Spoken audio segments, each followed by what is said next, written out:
আসসালামু আলাইকুম। পাতালতা চ্যানেল থেকে আপনাদেরকে জানাই স্বাগতম। সাথে আছি আমি সুমন আহমেদ। প্রতিবারের মতো স্বাস্থ্য বিষয়ক আলোচনা নিয়ে আজকে আলোচনা করতে যাচ্ছি। আজকের আলোচ্য বিষয় হলো অ্যালার্জি কীভাবে প্রাকৃতিকভাবে দূর করবেন। অ্যালার্জি প্রাকৃতিকভাবে দূর করার জন্য আমি আপনাদেরকে পরামর্শ দিব, প্রতিদিন আপনারা একটি করে নিম পাতা খাবেন, আর এক টুকরো এই আধা ইঞ্চি পরিমাণ এক টুকরো কাঁচা হলুদ চিবিয়ে একসাথে চিবিয়ে খেয়ে নেবেন। খেয়ে একটু অল্প পানি খাবেন।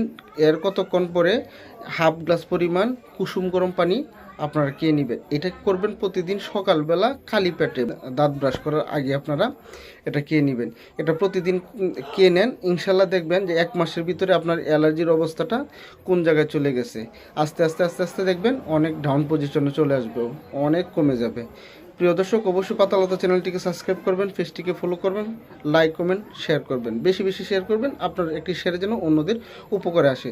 ধন্যবাদ। পাতালতার সাথেই থাকবেন।